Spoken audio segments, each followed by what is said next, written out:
Então, na semana passada, falamos sobre fé não é sentimento e apresentamos várias reflexões, textos para fundamentar este ponto, mas um erro também que pode se cair é confundir fé com presunção. E, portanto, mais uma vez, apresentamos aqui nessa continuação uma negativa. Fé não é presunção. Repito mais uma vez também que fé é uma das condições para que a oração seja atendida. Portanto, nós temos uma relação muito direta, tanto para a salvação, como também em relação aos resultados de uma oração serem atendidas. Fé é diferente de presunção, contudo, é muito comum tomarem uma pela outra. Vamos ler, primeiramente, no livro de Salmos, capítulo 91. Salmos 91, e nós temos os versos 11 e 12 para a leitura. Diz assim: Porque aos teus anjos dará ordem a teu respeito, para te guardarem em todos os teus caminhos. Eles te sustentarão nas suas mãos, para que não tropeces com o teu pé em pedra. Uma promessa maravilhosa da palavra de Deus que encontramos aqui. Todo o capítulo 91, na realidade, vem falando dessa segurança, dessa proteção que encontramos quando estamos acolhidos pelo Altíssimo, o Onipotente. Mas quando lemos esse texto, nos é muito familiar essa declaração devido a um contexto de justamente Satanás utilizar desse trecho das Escrituras de maneira indevida, o qual foi necessário que Cristo, então, replicasse e desse o verdadeiro sentido. Mas vamos entrar em maiores detalhes sobre isso ainda, e vamos em Mateus, então, capítulo 4, que nos relata essa parte da tentação que Cristo passou no deserto. Mateus 4, os versos 5 a 7. Diz assim: Então o diabo o transportou à cidade santa e colocou-o sobre o pináculo do templo e disse-lhe: Se tu és o filho de Deus, lança-te de aqui abaixo, porque está escrito que aos seus anjos dará ordem a teu respeito, e tomar-te-ão nas mãos, para que nunca tropeces com o teu pé em alguma pedra. Disse-lhe Jesus: Também está escrito: Não tentarás o Senhor teu Deus. Portanto, vemos que, de fato, Jesus não nega que aquilo fosse uma declaração escriturística, inspirada. Nós já lemos ela lá no Salmo 91. Porém, essa declaração não deveria anular outra parte das Escrituras que deixam muito claro: não tentarás o Senhor teu Deus. Ao decorrer do estudo, vamos aprofundar mais nos desdobramentos, mas gostaria de ler mais um texto ainda, muito significativo da palavra de Deus. Está em Apocalipse, capítulo 14, e o verso 4, falando justamente dos 144.000 são vistos em visão por João nesta parte do livro, no capítulo 14, eles então no Monte Sião. E o verso 4 diz assim: Estes são os que não estão contaminados com mulheres, porque são virgens. Estes são os que seguem o Cordeiro para onde quer que vá. Estes são os que dentre os homens foram comprados com primícias para Deus e para o Cordeiro. Portanto, aqui nos fala de uma classe de pessoas fiéis. E uma característica que se sobressalta aqui para entendermos o verdadeiro papel da fé em nossa vida, estes então diz o quê? São os que seguem o Cordeiro para onde quer que ele vá.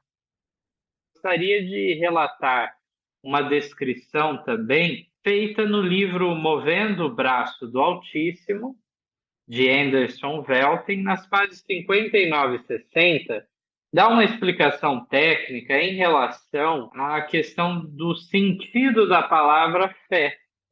Nesse comentário, no livro Movendo o Braço do Altíssimo, o autor Anderson comenta o seguinte: a palavra fé é polissêmica, podendo, portanto, ter diferentes acepções ou significados. Então, semanticamente, ela pode abarcar mais de um significado. Fé pode significar o conjunto de doutrinas em que uma comunidade religiosa crê. A fé verdadeira consiste no conjunto de ensinamentos oriundos da palavra de Deus. É nessa acepção que Judas 3 nos exorta a batalharmos diligentemente pela fé que uma vez por todas foi entregue aos santos. Então é muito comum realmente falarmos nesse sentido. Inclusive tem um texto bíblico, né, que fala de darmos a razão da nossa esperança. Muitas vezes nós até falamos a razão da nossa fé, da nossa crença, neste sentido do conjunto de doutrinas que acreditamos como comunidade religiosa.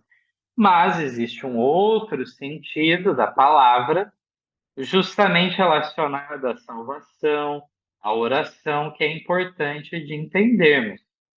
Mas fé pode significar também a confiança em Deus como provedor e cuidador de seus filhos, implicando uma relação pessoal de amor e devoção àquele que tem dado evidências de que deseja o bem dos que nele confiam e de que é poderoso para lhes proporcionar a verdadeira alegria e vida eterna.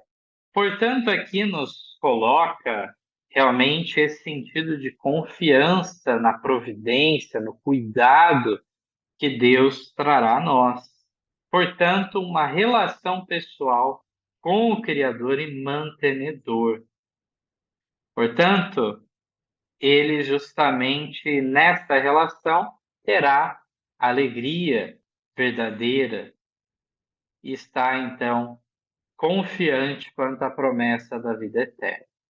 Ainda é dito o seguinte: Tiago diz que até mesmo os demônios creem que Deus existe e que é um só, mas isso não os leva a seguirem sua vontade no plano moral, limitando-se a tremer diante dele.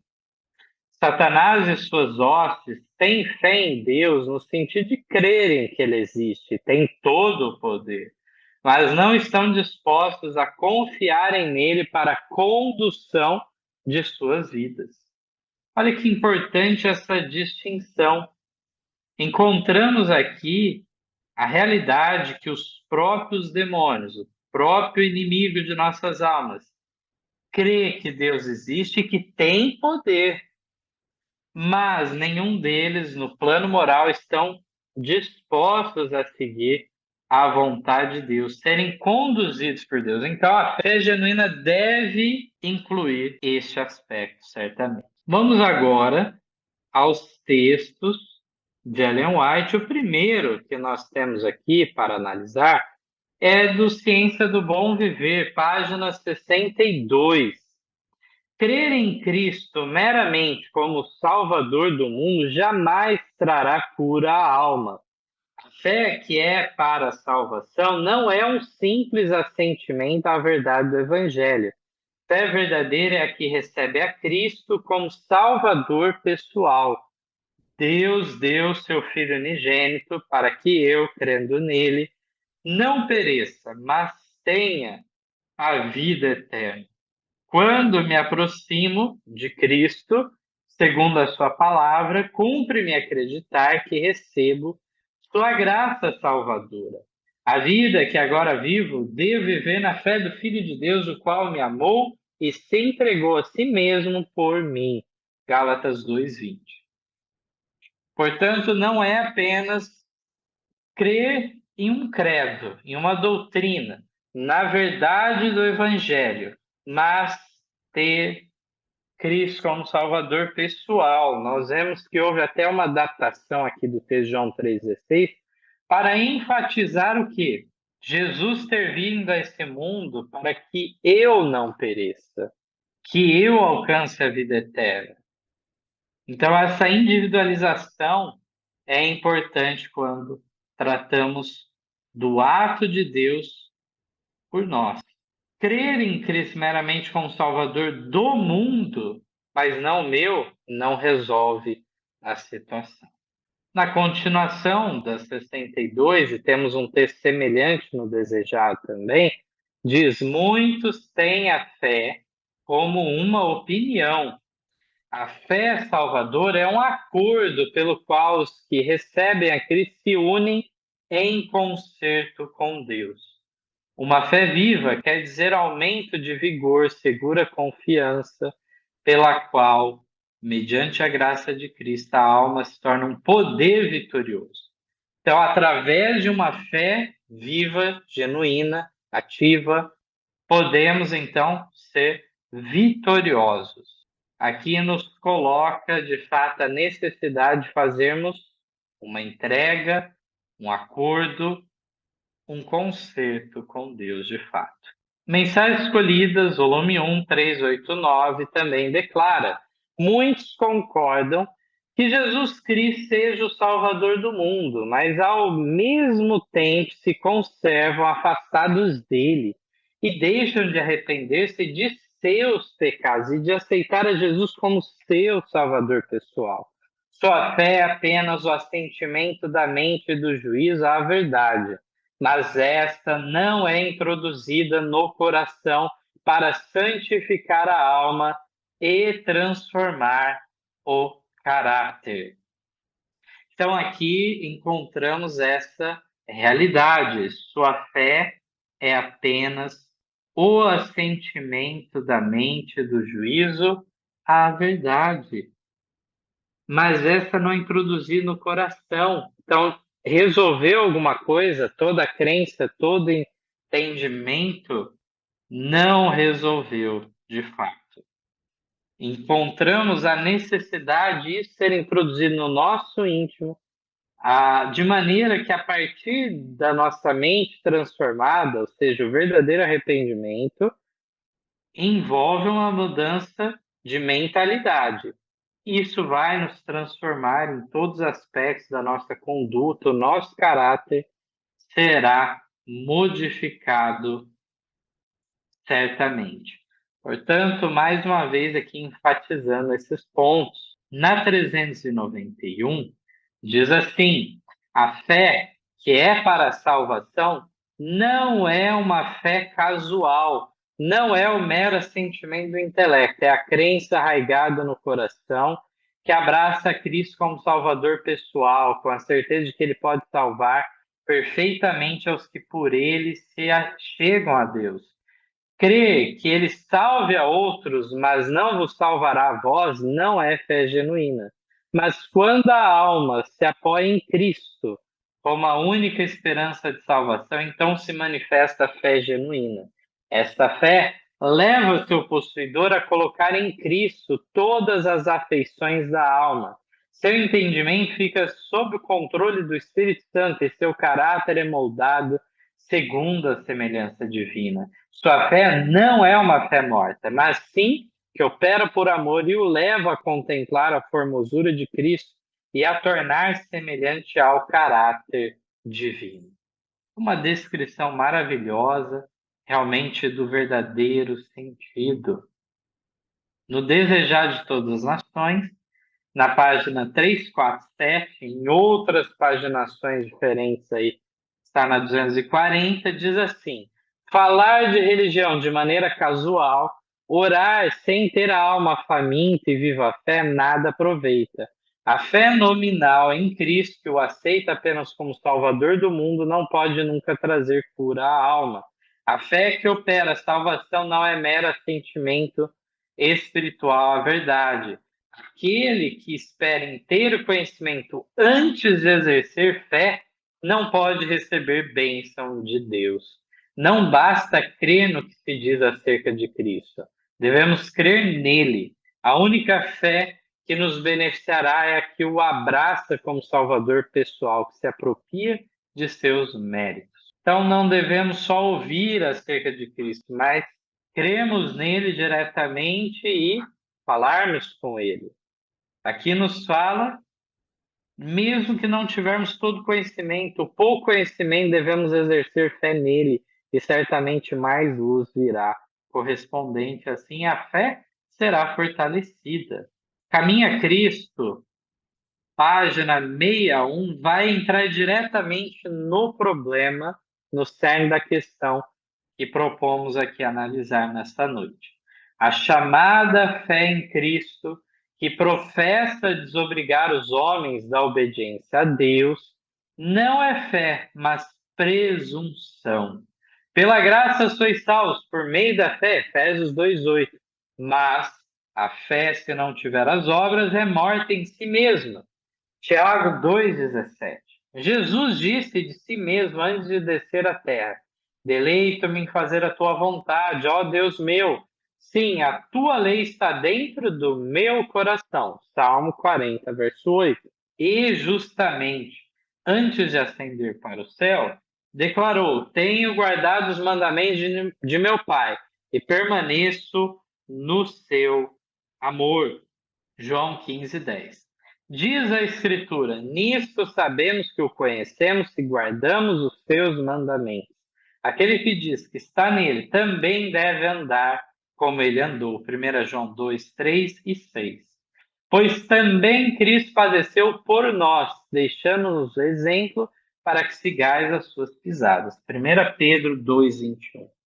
Vejamos, vários textos foram citados e deixado claro que não adianta chamar de fé um tipo de presunção que acha que a pessoa está além, então, da obediência a Deus, que Deus não vai se preocupar com isso na vida dele.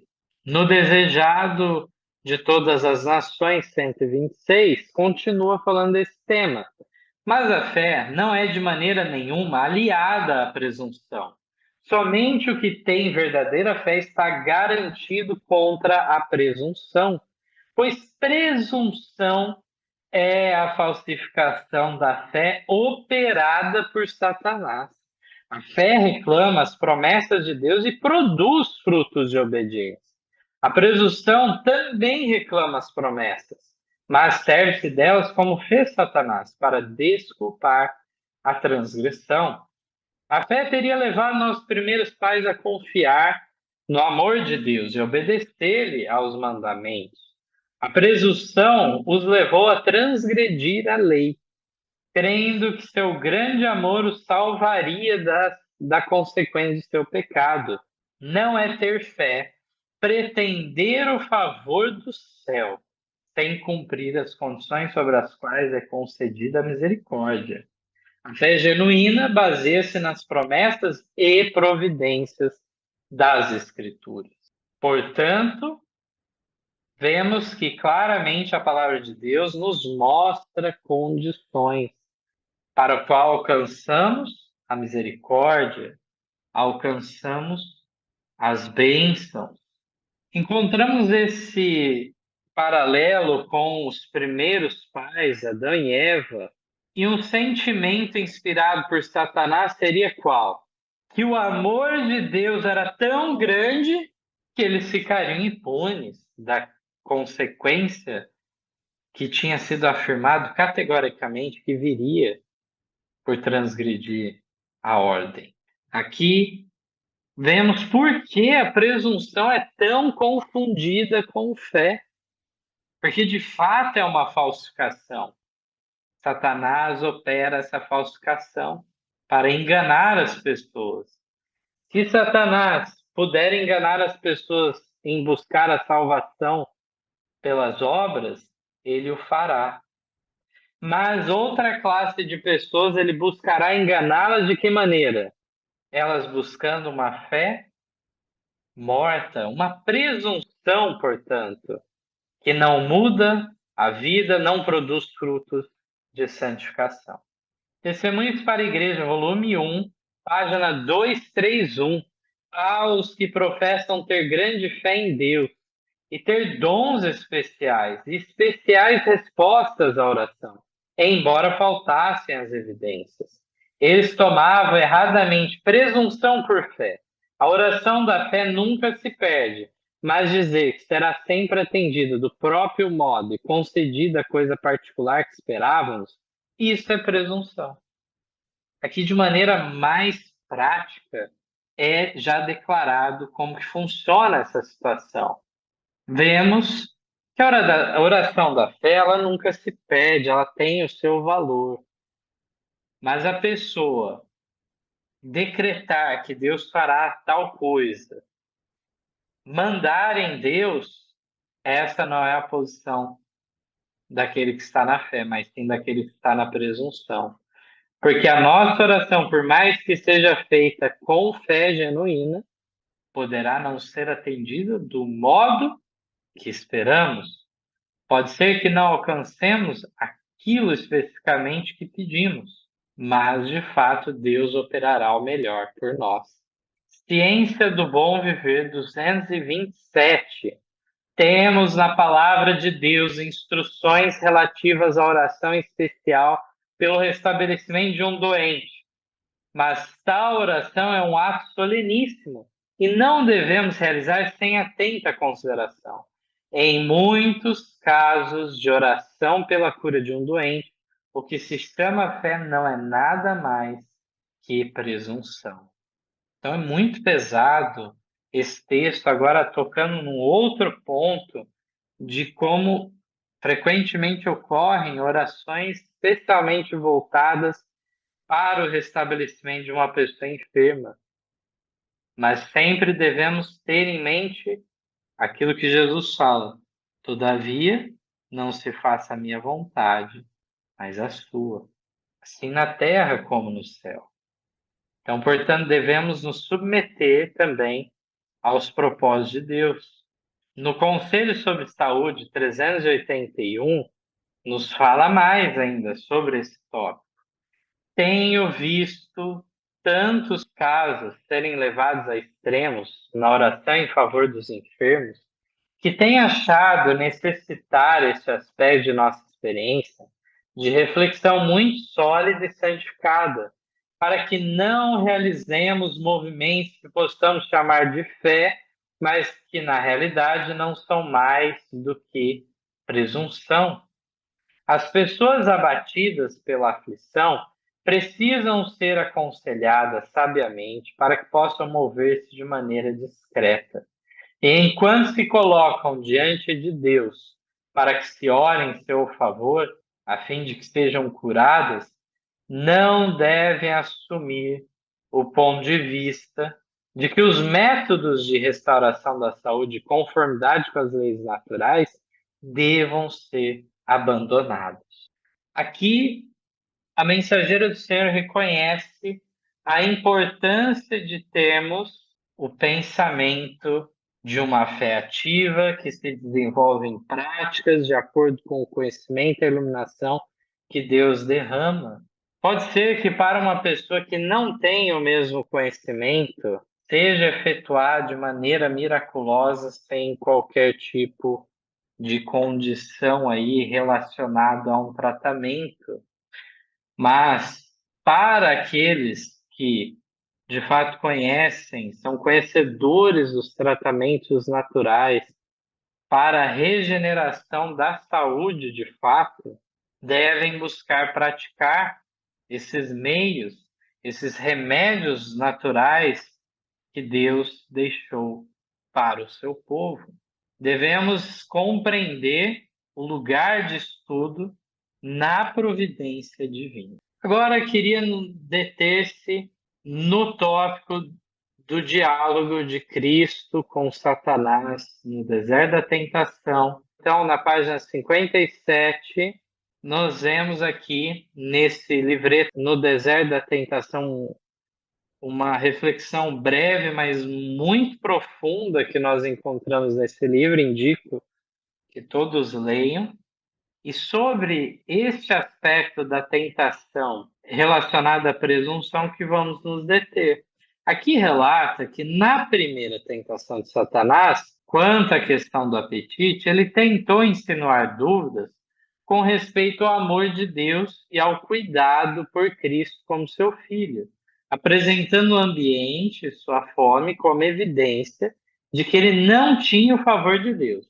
E nisto não obteve êxito. A próxima tentativa, a fim de tirar vantagem da fé e perfeita confiança que Cristo tinha demonstrado no Pai Celestial, impeliram à presunção.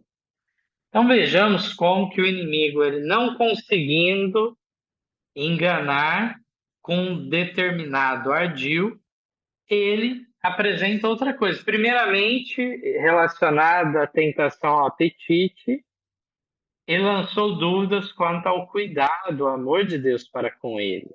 Agora, uma vez estabelecida a plena, perfeita confiança de Cristo em relação ao Pai Celestial, agora ele vai para a próxima tática. Na página 58 diz assim: o pecado da presunção jaz ao lado da virtude da fé perfeita e da confiança em Deus. Satanás se gabava de que poderia ter vantagem sobre a humanidade de Cristo, insistindo com ele que passasse da fé para a presunção. Neste ponto, muitas pessoas já caíram. Satanás tentou enganar a Cristo através da lisonja. Admitia que ele estava correto no deserto, tendo fé e confiança de que Deus era seu Pai, mesmo sob circunstâncias difíceis. Então intimou Cristo a dar-lhe uma prova adicional de sua inteira dependência de Deus, mais uma evidência de fé de que ele era o Filho de Deus, atirando-se do templo. Disse a Cristo que se ele realmente fosse o Filho de Deus, não tinha nada a temer, porque anjos estariam ali para ampará-lo. Satanás dava evidência de que conhecia as Escrituras pelo uso que fez delas. Vejamos então que o pecado da presunção está ao lado da virtude da fé perfeita e da confiança em Deus. Se Jesus passa do equilíbrio em relação a essa virtude, aquilo poderia se tornar um vício. E, portanto, dessa maneira, a fé se transformaria em uma presunção. Vejamos que qualquer coisa exacerbada envolve um vício, algo em falta, justamente uma deficiência. Então, encontramos aqui no homem Jesus um perfeito equilíbrio desses atributos, dessas virtudes, um supremo exemplo para todo cristão. Satanás utilizou-se do quê? Da lisonja. Mas o que Satanás apresentou não era necessário. Ele estava buscando uma prova adicional, fingindo que era necessária essa prova adicional para provar que, de fato, Cristo tinha inteira dependência de Deus. Dessa maneira, ele buscou enganar. Mas a continuação, então, nos diz assim: o Redentor do mundo não vacilou de sua integridade e mostrou que ele tinha perfeita fé no cuidado prometido por seu Pai. Não levaria a fidelidade e o amor do Pai a um julgamento desnecessário, apesar de estar nas mãos de um inimigo e colocado numa posição de extrema dificuldade e perigo. não iria tentar presunçosamente a Deus a que agisse em sua providência por sugestão de Satanás. Satanás extraiu das Escrituras aquilo que parecia apropriado para a ocasião, esperando conseguir seus intentos, fazendo aplicação ao Salvador naquele momento especial. Mas então o Redentor não deu vazão às sugestões de Satanás, não levou a uma prova adicional desnecessária esta questão. Cristo sabia que Deus realmente o sustentaria se ele lhe tivesse ordenado atirar-se do pináculo do templo. Mas fazer isso sem ser mandado, tentando o protetor cuidado e o amor do Pai, porque Satanás o desafiara a fazer tal coisa, não mostraria a força de sua fé. Pois Satanás sabia muito bem que se Cristo prevalecesse e, sem ser ordenado pelo Pai, saltasse do templo para provar a sua assertiva do cuidado protetor do Pai Celeste, justamente neste ato estaria mostrando a fraqueza de sua natureza humana. Portanto, não tentarás o vosso Deus. Ele não foi a esse desafio de Satanás, não quis provar algo para ele. Não tinha sido ordenado nada desse tipo a ele. Cristo saiu vitorioso da segunda tentação. Manifestou perfeita confiança e fé no Pai durante seu severo conflito com o poderoso inimigo. Nosso Redentor, na vitória que obtida, deixou para o homem um exemplo perfeito, mostrando-lhe confiança e inabalável fé em Deus nas provas e perigos. Ele recusou prevalecer sobre a misericórdia do Pai, colocando-se em perigo, obrigando o Pai Celeste a demonstrar seu poder para salvá-lo do perigo. Isto forçaria a providência em seu favor, e ele não deixaria para seu povo um exemplo perfeito de fé e firme confiança em Deus. Se assim agisse Cristo, ele deixaria um exemplo não de fé, mas sim de presunção, um mau exemplo para nós. E, portanto, ele não foi a esse extremo nessa condição. E assim saiu vitorioso do inimigo em mais este ponto. Na página 60 ainda nos diz: o objetivo de Satanás ao tentar a Cristo era levá-lo à presunção audaciosa, mostrando a fraqueza humana que impediria fosse um perfeito modelo para seu povo. Pensava que se Cristo falhasse em suportar o teste de suas tentações, não poderia haver redenção para a humanidade e o seu poder sobre ela seria completo. Mas então vemos que, apesar desse objetivo de Satanás, ele não foi bem sucedido. Cristo saiu vitorioso, mantendo a sua condição de humano, sem privilégios, benefícios a mais, mas sim dando este exemplo realmente de homem perfeito.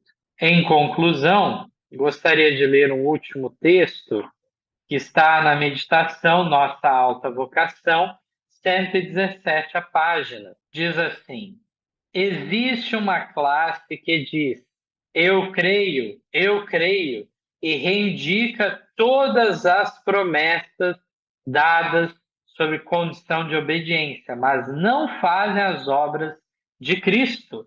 Deus não é honrado por uma fé assim. Ela é falsa. Outra classe está buscando cumprir todos os mandamentos de Deus, mas muitos deles não chegam ao seu exaltado privilégio no suplicar as promessas que lhes foram dadas. As promessas de Deus são para aqueles que observam seus mandamentos e fazem o que é agradável aos seus olhos. Portanto, não fiquemos apenas num crer tão somente, mas aqui vemos que não adianta, tal como aqueles que no último dia bravos, Senhor, Senhor, fizemos maravilhas em teu nome, e não terão entrada no reino dos céus. É dito para eles se apartarem, porque eles praticavam o quê? Iniquidade, a transgressão da lei de Deus. E, portanto, as promessas são dadas sob condição de obediência. Infelizmente, muitos dos que estão buscando cumprir esses requisitos não tiram proveito das promessas que Deus dá a eles, o exaltado privilégio que Ele quer nos conceder, mas não requisitamos para as nossas vidas as benditas promessas para a nossa experiência. Possamos aumentar a nossa fé mais cada dia, que realmente tenhamos o desejo de evitar o sentimentalismo, evitarmos a presunção e estarmos realmente como cristãos maduros, se alimentando de alimento sólido, buscarmos uma fé genuína na nossa experiência e dessa maneira confiar nos planos de Deus para a nossa vida. É esse o meu desejo e oração para mim e vós. Amém.